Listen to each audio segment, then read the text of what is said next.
Hello అండి, welcome back to our channel. ఈరోజు వీడియోలో అమరావతిలో కన్స్ట్రక్షన్ జరుగుతున్న ప్రధాన రహదారుల్లో ఒకటైన E2 రోడ్కి సంబంధించిన అప్డేట్స్ని ఈ వీడియోలో చూద్దాం. కేవలం అప్డేట్ మాత్రమే కాదు, ఇప్పుడు కన్స్ట్రక్షన్ జరుగుతున్న ఈ E2 రోడ్డు ఒకప్పుడు ఎలా ఉండేది, ఇప్పుడు ఎలా మారిందో కూడా స్పష్టంగా మీరు ఈ వీడియోలో చూడొచ్చు. వీడియోని స్కిప్ చేయకుండా చివరి వరకు చూడండి, అసలు చేంజ్ ఏంటో మీకు అర్థమవుతుంది. వీడియోలో చూస్తున్నారుగా, ఇదే ఒకప్పటి E2 రోడ్డు. కొన్ని నెలల క్రితం ఈ ప్రాంతం పూర్తిగా ఓపెన్ ల్యాండ్లా ఉండేది. మట్టి రోడ్డుతో అన్ఈవెన్ సర్ఫేసెస్, అంటే గతుకులుగా ఉండేది. వర్షం పడితే బురద, ప్రాపర్ రోడ్ మేకింగ్ లేదు, వాహనాలు వెళ్ళడానికి చాలా ఇబ్బంది. ట్రాక్టర్స్, లోకల్ వెహికల్స్ లాంటివి మాత్రమే స్లోగా వెళ్ళేవి. స్ట్రీట్ లేఅవుట్ కూడా క్లియర్గా కనిపించేది కాదు. డ్రైనేజ్ సిస్టమ్ కూడా లేదు, అంటే ఒక సిటీ రోడ్ లాగానే అనిపించేది కాదు.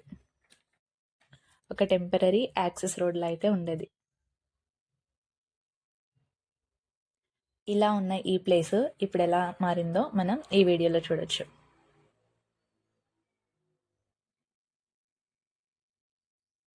ఇదేనండి ఒకప్పుడున్న E2 రోడ్డు ఇప్పుడు ఎలా మారిందో ఆ ప్రాంతం వీడియోలో గమనించవచ్చు. రోడ్ ఫార్మేషన్ వీడియోలో చాలా క్లియర్గా కనిపిస్తుంది. ఒకప్పుడు మట్టి మాత్రమే ఉండేది, ఇప్పుడు ప్రాపర్ స్ట్రక్చర్డ్ రోడ్ బేస్ ఉంది. ముందు వెహికల్స్ స్ట్రగుల్ అయ్యేవి, కానీ ఇప్పుడు హెవీ ట్రక్స్ కూడా ఈజీగా తిరుగుతున్నాయి. ముందంతా కూడా ఎంటీ ల్యాండ్గా ఉండేది, ఇప్పుడు ఆర్గనైజ్డ్ స్ట్రక్చర్ జోన్గా మారింది.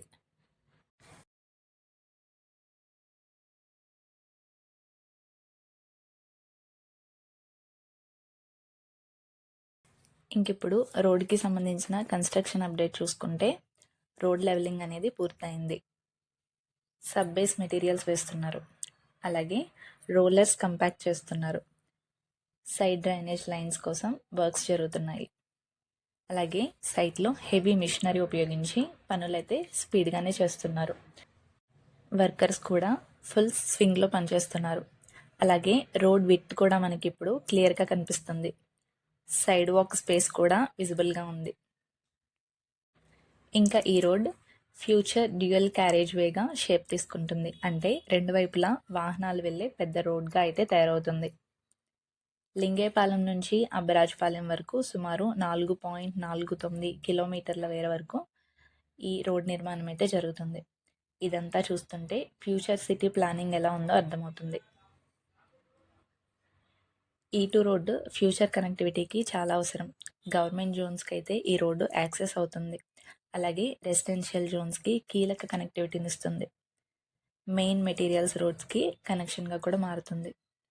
ఈ రోడ్డు కంప్లీట్ అయితే కనుక ట్రాఫిక్ ఫ్లో తగ్గుతుంది. అమరావతి మాస్టర్ ప్లానింగ్లో భాగంగా మంచి స్ట్రక్చర్తో అయితే డెవలప్ అవుతుంది. దాంతోపాటుగానే నియర్ బై ల్యాండ్స్ వాల్యూ పెరుగుతుంది, ట్రావెల్ టైం తగ్గుతుంది, డెవలప్మెంట్ స్పీడ్ పెరుగుతుంది. ఇలా ఒక్కొక్క రోడ్డు కంప్లీట్ అవుతూ ఉండగా అమరావతి సిటీ స్ట్రక్చర్ అనేది స్లోగా క్లియర్ అవుతుంది. ఈ వీడియో మీకు ఎలా అనిపించింది కింద కామెంట్ చేయండి. వీడియో నచ్చితే లైక్ చేసి షేర్ చేయండి. అలాగే అమరావతికి సంబంధించిన మరిన్ని అప్డేట్స్ కోసం మన ఛానల్ని సబ్స్క్రైబ్ చేసుకోండి.